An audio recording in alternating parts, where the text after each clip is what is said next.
Thank you for listening to the Red Eye podcast. You guys are why we do this. We love the stories that you have, and we love telling you the stories that people share with us. To help us reach more people and get the podcast really out there, we would really appreciate it if you left a review. It just helps our podcast be a little bit more visible. Thank you. Being a flight attendant involves being able to change your plans at the drop of a hat. Whether that's an extra night down route that means you're going to miss an event, or diverting to somewhere that you never heard of before that day with clothes for a completely different climate. Things happen. Planes break, flights get cancelled, medicals happen, and heck, if a volcano happens to spew volcanic ash into the atmosphere, well, you'd better have packed 10 pairs of pants just in case. Mostly, we just roll with it. We accept it as part of the job, but sometimes those changes can throw up a right sliding doors moment where life takes a startling turn simply because you weren't where you were supposed to be. Doors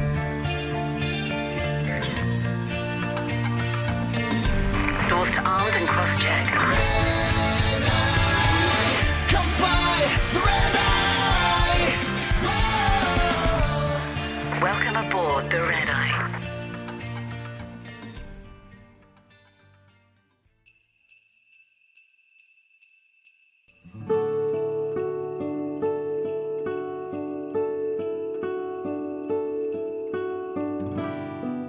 Andy pulled the front door closed behind him and sighed as he looked over his shoulder. He liked the house. It was tastefully decorated and in a nice area, but it just felt a bit too family for him. Not that they had a family, yet, but settling into cohabitation was harder than he'd thought it was going to be. And it wasn't as if he'd been naive.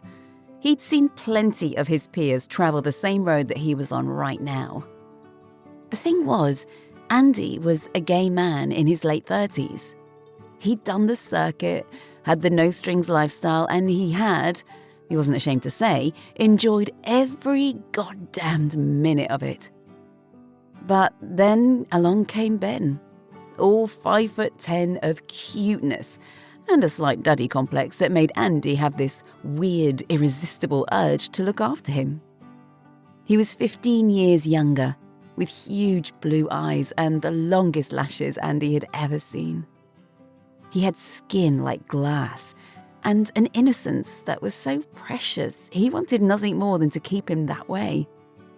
He needed to be kept like he was, not tainted by the hardcore scene that Andy had toured for what seemed like forever. Ben said that Andy made him feel safe, like he could breathe, and Andy liked that. It made him feel useful. He smiled, pulling his small case down the frozen path to his defrosting car. He wanted everything that was behind the closed door of the 3-bed semi they had just bought together. But he had to admit that having a couple of days away in Delhi for some me time was very much needed. He needed a long soak in the bath without anyone sat on the loo chatting to him. He needed a good curry at the local restaurant, maybe a massage, and just to think about nobody but himself for a whole 24 hours that he was there. No wondering what they should get for dinner, no mundane house chores, no talking about Christmas or what the future had in store for them for the rest of their lives. Just 24 hours to be himself. Well, the better version of himself that he now currently played. Not the single chap who would have been straight off for a happy ending at the hotel spa. No, Andy was faithful. And that was no mean feat. But it was what he wanted to be. He wanted to, for the first time in his life, know what it felt to be in a real, committed, monogamous relationship. He wanted the companionship, the life partner, the future. He wanted all of it. Andy got into the driver's seat and shut the door, looking back at the house with its expensive Christmas wreath on the door and twinkling tree lights behind the window. Yes, he thought, that was what he wanted. That was what he had chosen. But, wouldn't it be great to just have one last hurrah? One last look on Grindr. One last stranger. The car turned the corner, and he shook his head to clear the thoughts that did have a habit of popping into his head just before he was about to have temptation dangled in front of him. Ugh, damn those thoughts, he cursed inwardly. So far, for the 18 months that he had known Ben, he had managed to control himself. But when would the thoughts go away? Would they ever? The first passengers filed past Andy at the boarding door. All smiles, but carrying that tense, twitchy energy that came from being herded through an airport. There were plenty of connections, apparently. A significant number of them had landed from the States hours earlier, now embarking on the second leg of their marathon journey home after visiting family. And so far, they were old. Very old. One by one, the wheelchairs arrived, tipping their passengers neatly onto the aircraft threshold like a slow-moving conveyor belt. One by one, a crew member offered an arm, a smile, and a steadying word to help them along to their seats. A gentleman stopped dead in front of Andy, opened his mouth wide, and then just stood there. Andy blinked, took a small step back against the bulkhead, and wondered what exactly he was supposed to be looking at. Until he noticed 2 small pills gently fizzing away on the man's parched tongue. The man snapped his mouth shut and flicked his wrist impatiently in a universal gesture for water, then opened his mouth again, pointing at the dissolving evidence. Behind him, a queue of special assistance passengers were beginning to form, and Andy, ever the professional, stretched out an arm toward the galley. He couldn't leave the boarding door, nor could he summon water from thin air, but there should be some water on the side in there. And if not, well, given enough time, those tablets would eventually probably dissolve on that furry, desert-dried tongue of his anyway. Hey! A loud call pulled his attention away, and he craned his neck to see over the top of the slow-moving herd that was coming towards him. Hey! It was a small shout at first, and then a louder one, but Andy couldn't quite understand it. A small crowd was forming just a few meters back, while behind them, the steady stream of passengers continued pressing forward. Karen! Andy called to his colleague who was walking past in the opposite aisle. She stopped and looked over. Can you watch the boarding door? Something's happening on the jet bridge. Relieved of his post, Andy slipped between the bodies still shuffling forward. After a few steps, he came up against a wall of people, all with their backs turned to him. What's going on? He asked, tapping the shoulder of a man wearing a special assistance vest. The man leaned back just far enough for Andy to get a glimpse of the body on the floor. The body of an elderly lady. Her sari fanned out beneath her, her expressionless face already corpse-like.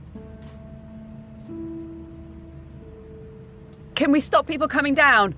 Andy shouted to the security guard who was still stood at her post by the aircraft door. And call the paramedics! The people between him and the aircraft had disappeared on board, but in the other direction they seemed to be compacting, faces looming over the scene, bodies bent forward with the pressure of those piling up behind them. Andy had assessed the scene in a flat second. The lady wasn't breathing, nor was she responding. They were still on the ground, but he knew that he couldn't just leave her there and wait for help to arrive. No, this was one of their passengers, and they had a duty to try and save her life. Can I get some help here and the defib?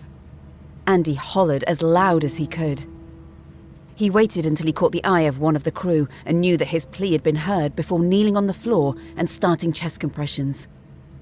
In training, they'd always put an emphasis on how chest compressions would be hard, how you needed to get deep enough and really get to the heart. They would make you imagine how much effort you would use on a person of large stature, but as Andy delivered compressions to the frail and brittle old lady beneath him, he tried to block out the sounds of her ribs as they cracked under his hands. The defibrillator arrived, and the medical kit and oxygen, and soon, just as they were trained, a team of 3, Andy, Karen and Jade, sat around their patient, doing everything they could to save her life. "No heartbeat detected. Continue CPR," said the tinny voice of the defibrillator. And Andy did. Up and down on her chest. Behind them, the crowd had stopped moving forward, but it was still there. Faces watching them as if they were in a movie on the screen. An elderly man, her husband, sat, still in his wheelchair. A crew member stood by his side. A gentle hand rested on his shoulder. His ancient eyes barely blinked, but his lips were moving in silent prayer.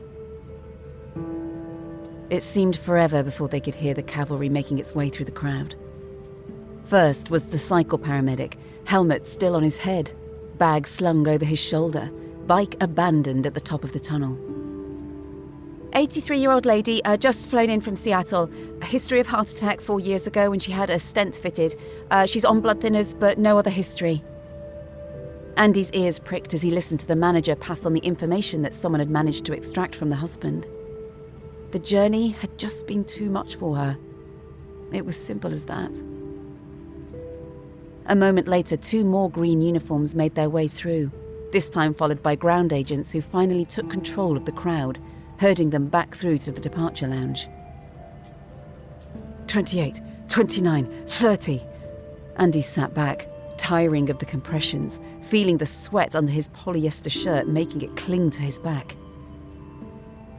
Over his shoulder, he saw the paramedics setting up a drip, unzipping their bags to pull out what they needed with practiced efficiency.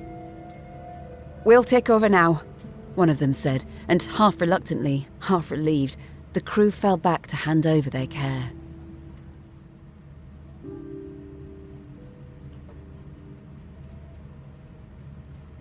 The crew that had been involved had gathered at the jump seats by the door, none of them unable to turn away from the scene. It wasn't until the stretcher arrived and the lady was lifted onto it and wheeled away that Andy really remembered that he was on a flight. That up until an hour ago, he'd had no other worries than which break he was on and what curry he was going to eat. Now, though, he might have just saved someone's life.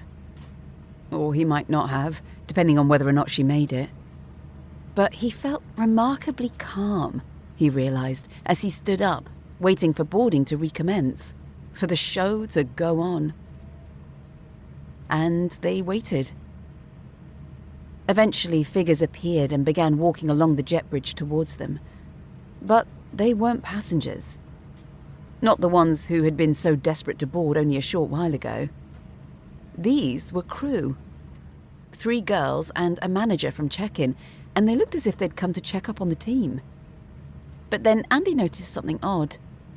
The girls were all pulling their wheelie bags behind them, as though they were joining the flight. There was a brief exchange of greetings at the door before the manager headed up to the flight deck to speak with the captain and cabin manager. Andy, along with the 2 others who'd been part of the resuscitation and the 3 new arrivals, stood in a small circle of confused silence. Andy spoke first. So, are you coming with us? He asked. One of the girls shrugged. Apparently so. We've just been pulled off the New York and told we have to go to Delhi. And I've got bloody Christmas shopping to do, another groaned, rolling her eyes. Oh, well, looks like breaks will have to be split into 3, chipped in Karen, who had done the math and worked out that there weren't enough bunks for half the new inflated crew to go at the same time. They all fell silent again, each trying to work out the logic. Oh, Andy raised his finger as it dawned on him. Maybe we need extra breaks now we're delayed because... He didn't finish his sentence. Never had his moment of clarity because the manager had returned and was shaking his head. Was it the 3 of you that were involved? The 3 nodded. I'm standing you down, guys. These girls will take your place. Go grab your things and we'll go back and have a quick debrief, and then I'll let you all get off home.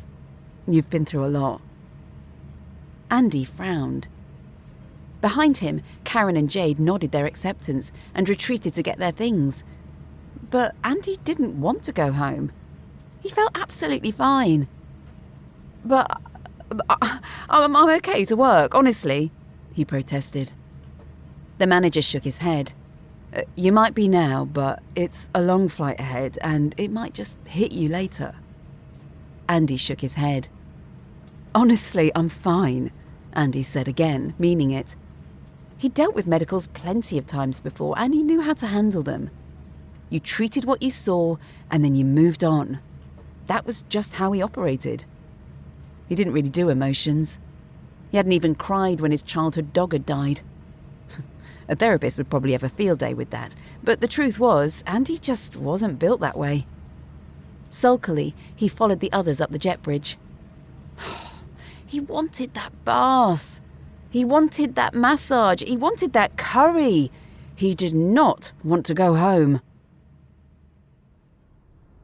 And the sense of loss, the disappointment, that stayed with him all the way to the car park and well into the drive home. He couldn't even be pleased about having a few unexpected days off because, as he realised with a sudden heaviness, he didn't actually want them. The traffic on the M25 crawled along, and Andy sat quietly in the slow lane. He tried to summon up some enthusiasm for what he was going home to, but it wouldn't come. He dug deeper, searching for it, but still nothing. Why? It was a moment of reflection that he shouldn't have had.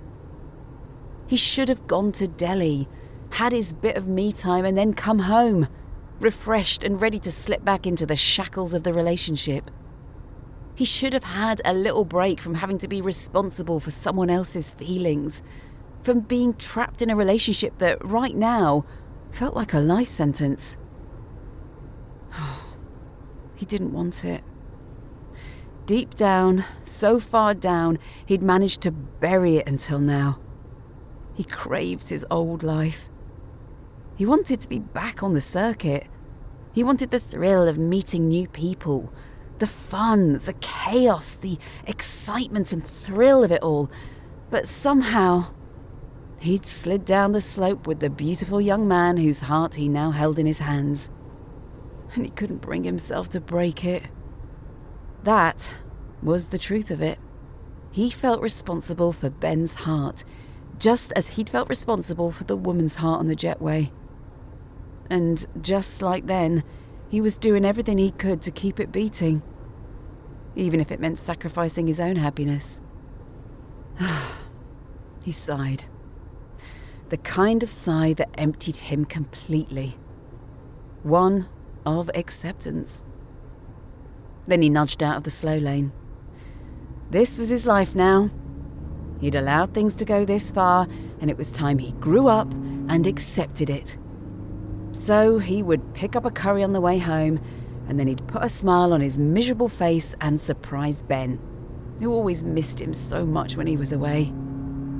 He resolved there and then to make a damn good effort to enjoy the life that, in the end, he only had himself to blame for.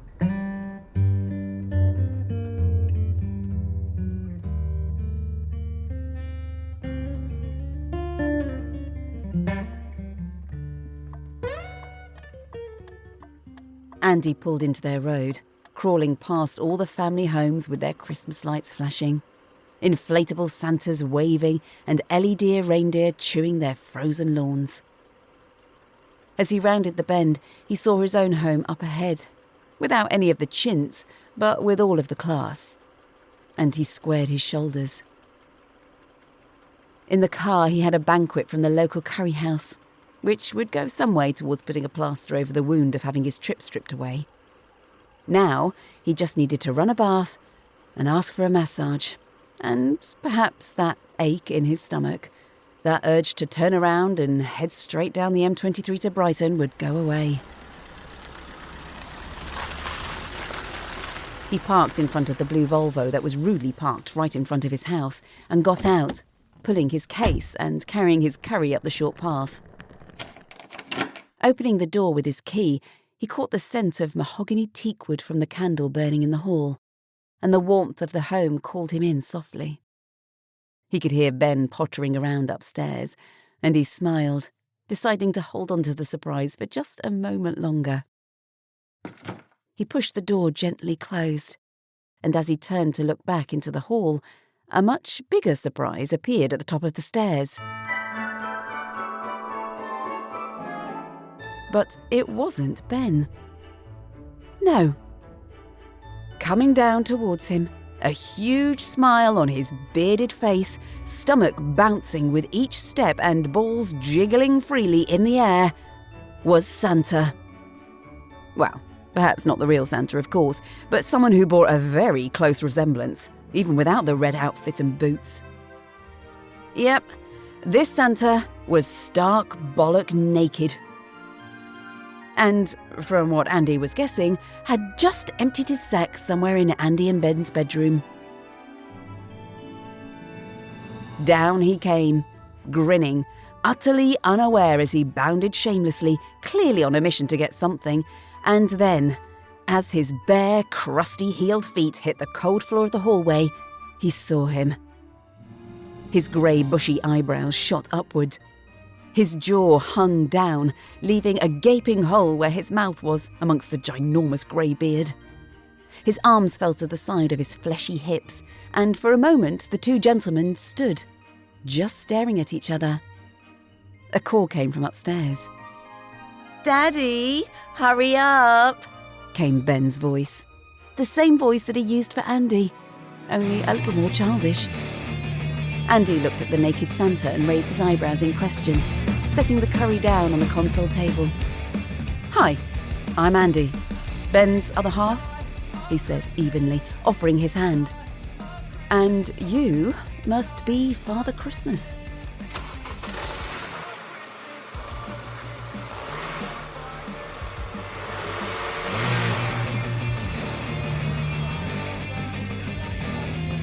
The M23 was almost empty.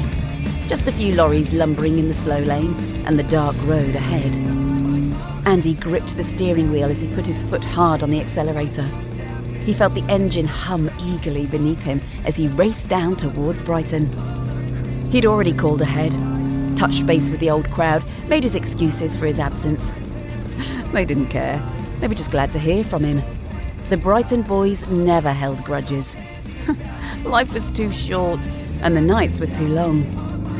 He knew that he should be hurt. I mean, that was how you were supposed to feel, right? But honestly, he wasn't. He couldn't even summon the faintest trace of sadness. If anything, he felt a rush of relief, pure and unfiltered. The chains of commitment had fallen away. The dull ache that had lived quietly in his chest for months had vanished. He was free. As for Ben, well, did he even care? No, Ben was clearly not the sweet, innocent soul he'd convinced himself he was. No, Ben was far more complicated, far more human, and apparently a little bit naughty. He grinned, the corners of his mouth lifting as he passed the sign that read, "Brighton, 12 miles." Ben could wait. He'd decide what to do about him tomorrow. But for now, tonight was his. All his. Merry bloody Christmas to me. The Red Eye Podcast is written by Kaylee Kay, narrated and produced by me, Ali Murphy.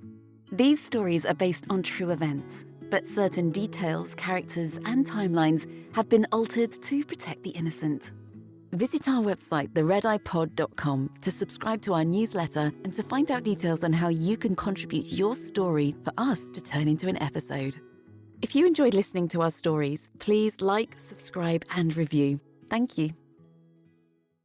Our author, Kaylee Kay, does an incredible job of taking these true stories and turning them into fun little episodes for the Red Eye Podcast. But did you know she's already written 6 novels, and they are amazing? So if you want to read those, visit Amazon and search for Kaylee Kay, and I'll put a link in the show notes too.